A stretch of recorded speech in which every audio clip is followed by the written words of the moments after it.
हमारे साथ है एम.बी. राजभर जी। एम.बी. राजभर जी ने ये किताब लिखी है भर राजभर साम्राज्य। इन्होंने तमाम इसमें बताए हैं राजभर समाज के इतिहास। सर हमारे साथ हैं, हम उनसे बात करेंगे और जानेंगे कि आखिर राजभर समाज का जो इतिहास है वो क्या रहा है, ये कहाँ से चले आज कहाँ पहुंचे हैं। आपको मैं बधाई देना चाहूँगा इस किताब को लिखने के लिए। ये जो आप इस किताब के ज़रिए क्या कहना चाह रहे हैं? देखिए, जब कोई मकान बनाता है आदमी तो सबसे पहले उसके नीचे ज़मीन खोद के नीचे जाता है। उसी तरह से किसी मानव समाज का अगर इतिहास लिखना है तो सबसे पहले उसके नीचे जाना पड़ता है, मतलब उसकी हिस्ट्री में जाना पड़ता है। इसकी ओरिजिन कहाँ से हुई, कैसे आई, इसका उत्थान और पतन कैसे हुआ, आज की वर्तमान परिप्रेक्ष्य में किस हालत में है। तो जब हम देखते हैं अनेक जातियों में बटा हुआ ये देश है, ये साजिश हुई है। और इसके पहले मैं बता दूं, ये भर जाति भरत जाति है। भारत के नाम से ही इस देश का नाम भारतवर्ष पड़ा है। ये न तो दुष्यंत का लड़का था न तो शकुंतला का, ये तब तो आए ही नहीं थे यार यहाँ पे, तब से इस देश का नाम भारत के नाम से भारतवर्ष पड़ा है। अब इतनी बड़ी भूल हो गई हिस्ट्री की कि जिस देश के नाम से इस देश का नाम पड़ा हो, जिस जात के नाम से, वो जात एकदम हाशिए पर क्यों है। मतलब राजभर समाज जो भारत देश नाम है आज, इसकी जड़ें राजभर समाज से जुड़ती हैं। जी, जोड़ नहीं दिया, हमने नहीं जोड़ा। ये अगर देखना हो, सेंसस कमिश्नर अंग्रेज तमाम आए, उन्होंने इस चीज़ को, जैसे आर्कियोलॉजिकल सर्वे ऑफ इंडिया का पहला अध्यक्ष था एलेक्स कनिंघम, उसने लिखा है। इसके बाद शेरिंग जो सेंसस कमिश्नर था, J.H. हट्टन, वो भी अपने देश के सेंसस कमिश्नर रहे। इसके बाद राहुल संकृतान इस देश के थे, आजमगढ़ के, 14 भाषाओं के ज्ञाता थे। उन्होंने लिखा है 7वीं के बच्चे में और आर्य और अनार्य में कि इस देश का नाम भारतवर्ष पड़ा, ये भर जात के नाम से पड़ा। वो यही भर जात कालांतर में नागवंशी जाति थी।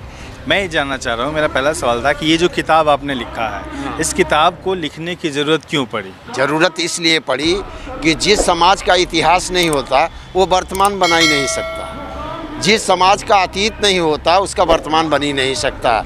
निज पूर्वजों के सद्गुणों का ज्ञान जिसको है नहीं, वह जात जीवित जातियों में रह कभी सकती नहीं। इसलिए खोजना पड़ा इस समाज के इतिहास को कि इनकी ओरिजिन कहाँ से हुई, इनका उत्थान और पतन किस तरह से हुआ, कैसे हुआ, क्या कमी रही। ये साम्राज्य के लोग थे, इनका साम्राज्य था, बहुत जगह साम्राज्य था, इस किताब में सब दर्ज है।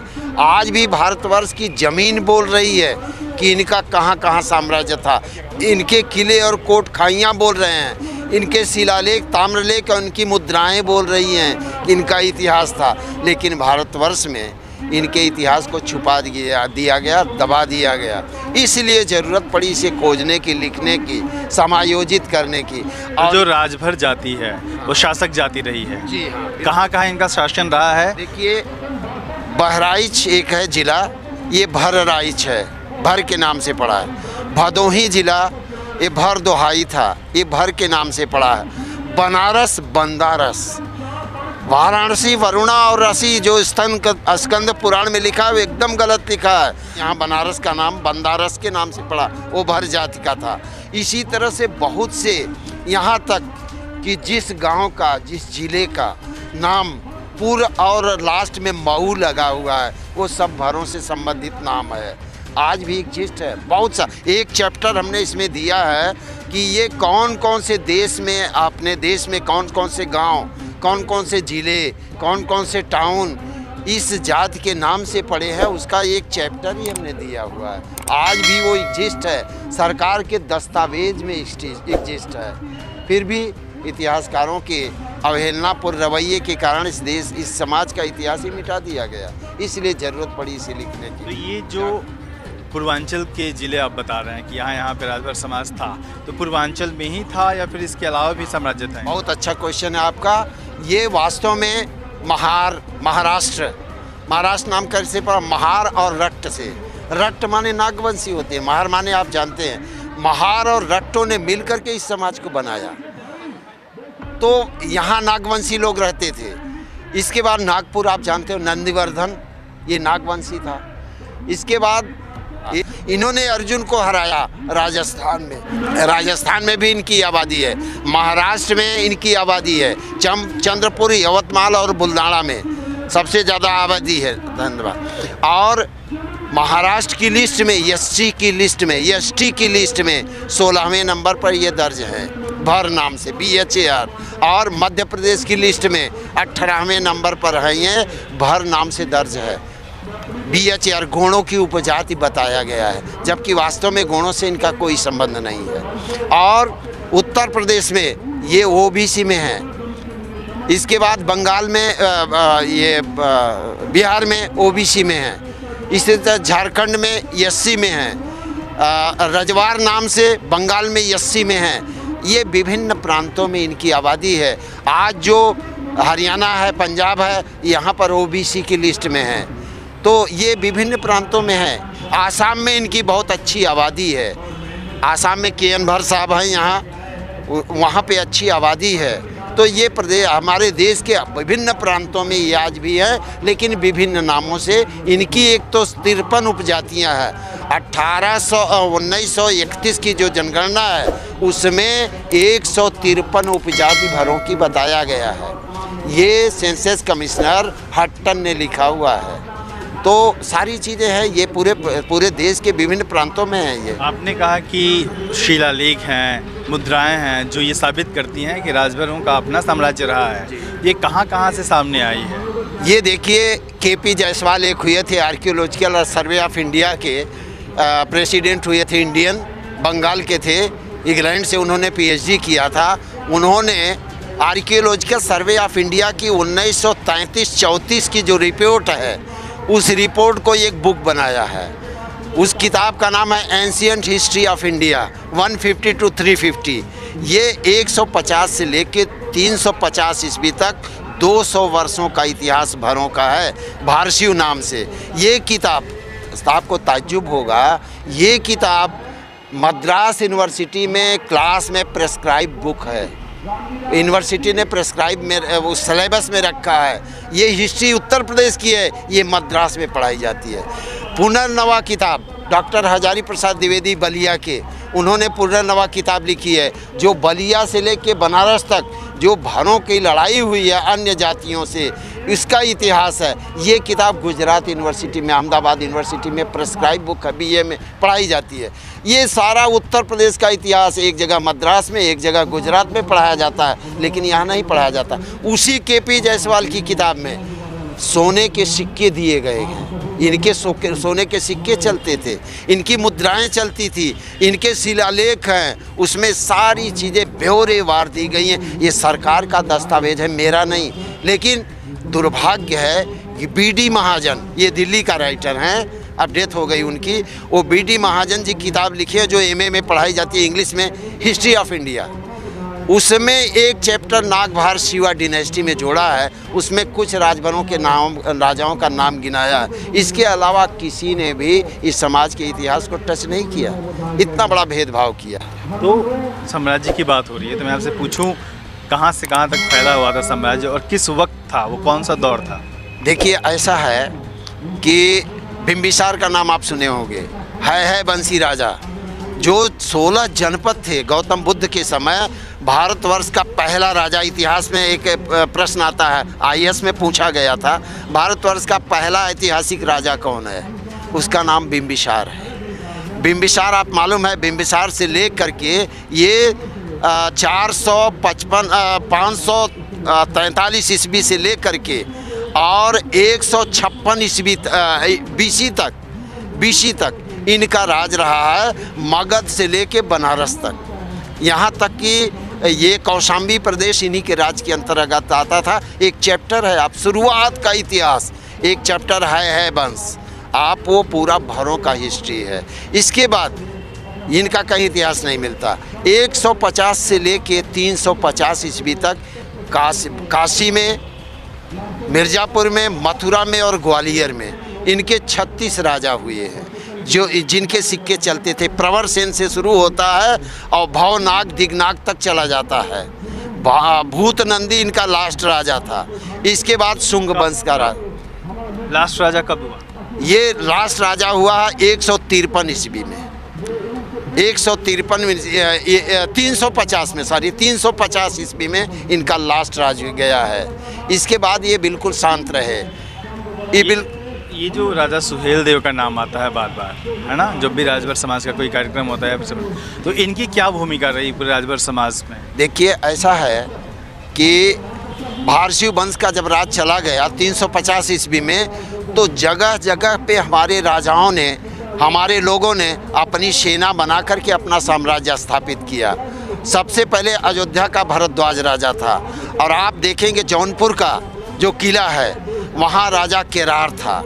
केराकत जो नाम पड़ा है वो केरार की छावनी थी, केराकत के नाम से पड़ा है। ये पहला राजा था। इसके बाद लास्ट राजा हमारा मनियार हुआ, जो 1556 ईस्वी तक हमारे राज रहे हैं, मनियार अवध का। इसके बाद बीच में तमाम राजा हुए हैं 676 वर्ष, 676 वर्ष तक इनका राज रहा है। ये विभिन्न प्रांतों, और पूरा अगर भारत के इतिहास में देखें तो 1372 वर्ष तक इन लोगों ने राज किया है।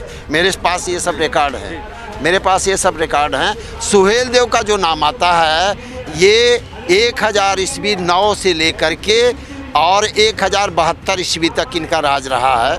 ये मैं जो इतिहास लिखा हूँ, इनके जैसा संस्कारित और इनके जैसा वीर और भद्र पुरुष राजभर समाज का और किसी राजा को मैं नहीं पाता हूँ, इसलिए इनको हाईलाइट किया जाता है। और एक चीज़ और बता दूँ कि पूरे भारतवर्ष को जीतता हुआ मोहम्मद गाजी चला गया नेपाल के बॉर्डर तक, बहराइच में, वो बहराइच जो नाम पड़ा है। अगर सुहेल देव हार गए होते तो भारतवर्ष को पूरा उसके कब्जे में हो गया होता, लेकिन सुहेल देव ने बहराइच के बॉर्डर पे जा कर के उसको मारा, यानी देश के बॉर्डर पे जो नेपाल से अटैच है वहाँ पे मारा उसको, और दिखा दिया कि हमारे देश को जीता नहीं जा सकता।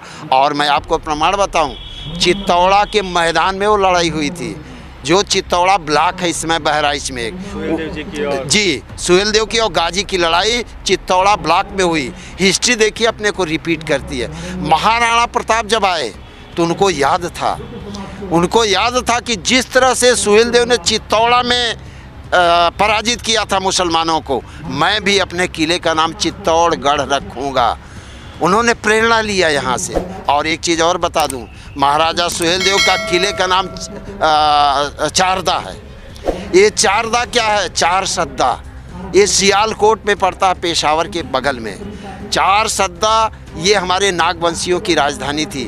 हमारे महाराजा सुहेल देव जो के याद था कि जिस तरह से हमने वहाँ पे राजधानी कायम की थी, उसी तरह से हम अपनी चारदा में अपनी जो है राजधानी बनाएंगे, चारदा नाम से रहेगा। तो इतिहास एक दूसरे को याद रखता है। ये पतन का क्या कारण था जो साम्राज्य था राजभर साम्राज्य, और कब हुआ ये?